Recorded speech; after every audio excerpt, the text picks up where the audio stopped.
रावलपिंडी पाकिस्तान ने फतेह 2 guided rocket system का कामयाब तजर्बा कर लिया। मौसर नेविगेशन सिस्टम का हामिल फतेह 2 कामयाबी से हदफ को निशाना बना सकता है। तफसीलात के मुताबिक पाकिस्तानी फौज के शोबे ताल्लुकात आमा ISPR की जानिब से बयान में कहा गया है कि पाकिस्तान ने फतेह 2 गाइडेड रॉकेट सिस्टम का कामयाब तजर्बा कर लिया। ISPR का कहना है कि तजर्बे के दौरान मुख्तलिफ ड्रिल्स और तकनीकी अमूर का मुशाहिदा किया गया। फतेह 2 गाइडेड रॉकेट सिस्टम 400 किलोमीटर तक रेंज का हामिल है।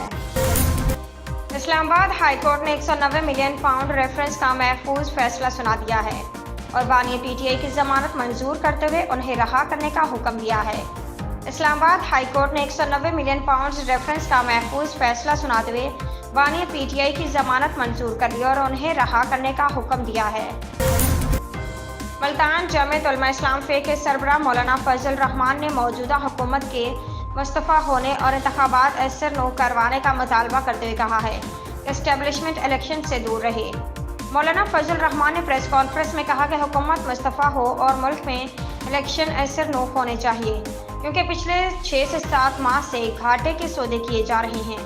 क्या हम सिर्फ लड़ाई के लिए हैं? क्या हमने तरक्की का पहलू ख़त्म कर दिया है? जिसकी तरबियत लड़ने की होगी वो कभी क़यादत नहीं कर सकता।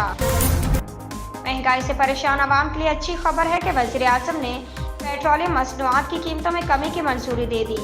वज़ीर-ए-आज़म शहबाज शरीफ ने पेट्रोल की कीमत में बड़ी कमी कर दी। ओगरा की जानिब से भेजी गई समरी पर पेट्रोल की कीमत में 15 रुपये 39 पैसे फी लीटर कमी की गई, जिसके बाद पेट्रोल की फी लीटर कीमत 273 रुपये 10 पैसे हो गई। हाई स्पीड डीजल 7 रुपये 88 पैसे तक कमी के बाद फी लीटर कीमत 274 रुपये 8 पैसे हो गई।